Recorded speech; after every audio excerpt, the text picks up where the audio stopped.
Hvala lepa na pitanju. Ako može, ja bi nadaljevala na engleskom, jer nisam najbolja i ja mislim da ću mnogo bolje pošaljati moje sporočilo kroz ako pričam engleski.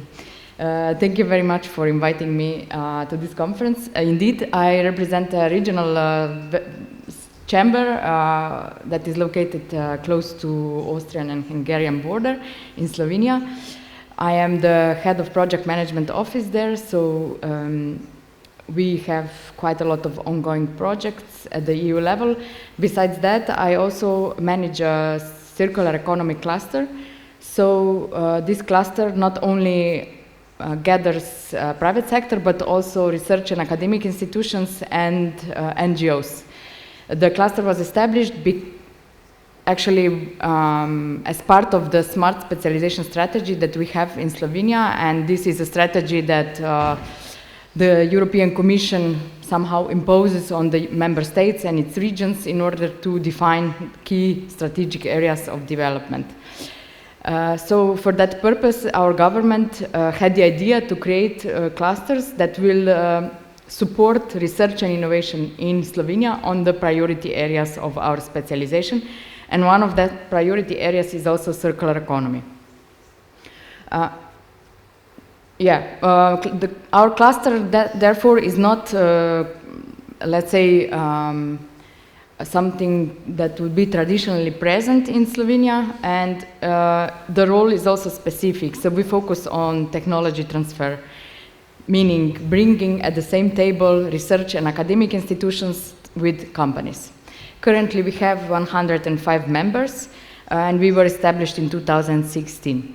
So I have this double role, and that's why I'm also here, probably, because I focus a lot in my daily work on circular economy and how to advance this transition in Slovenia especially.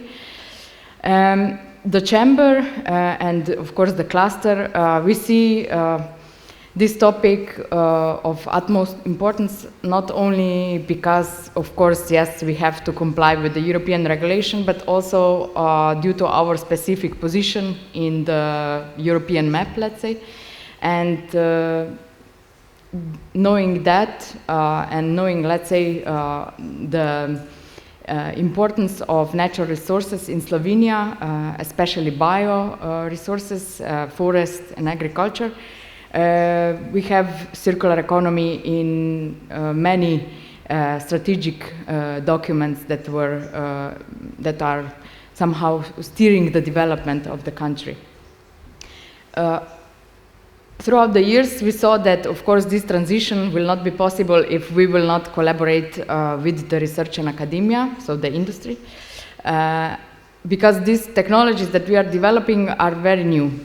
And in the beginning, we focused a lot on raising awareness. In 2016, actually nobody in Slovenia wanted to manage a cluster for circular economy because nobody knew what circular economy is. So we got it because all the other clusters went to Ljubljana, where we have the capital city and centralized institutions.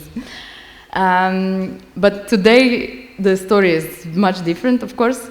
So we are proud that we are still functioning and that we have a lot of, let's say, success in this field. Not today, so if in the beginning we focused on raising awareness and training, today we focus a lot on implementation.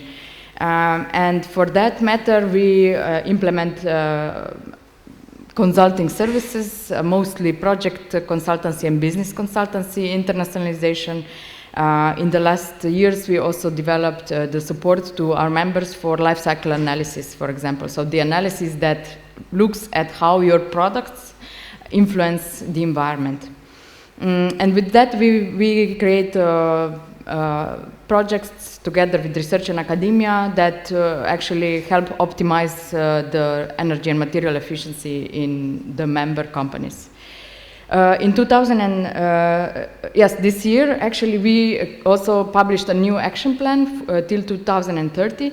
And if I can relate maybe to my previous speaker, one of the key technologies that we see in this circular economy transition is also circular use of CO2, because also Slovenia has a lot of energy-intensive industries. We have 2 cement industries, and indeed CO2 capture, utilization, and storage is the only way they can somehow go net zero. Besides that, we have also a strong automotive sector, and food processing industry, textile industries, as well as aluminium users mostly. We stopped producing aluminium due to energy crisis. In the action plan, we help them on one hand with energy efficiency.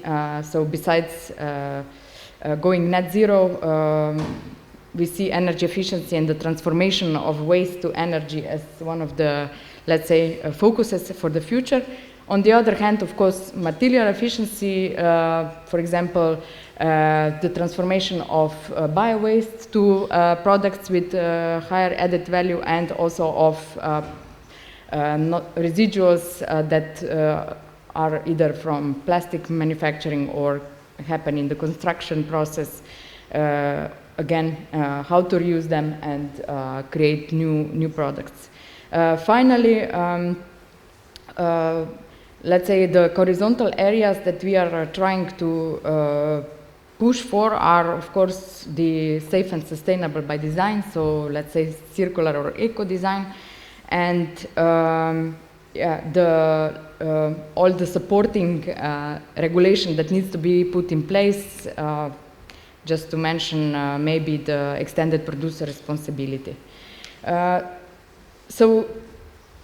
Despite being, let's say, a member of the European Union and quite ambitious on these topics, of course, Slovenia also has a lot of challenges in this field, and we are here as a cluster and as a chamber to support the government with the latest, let's say, support in translating the development trends to them.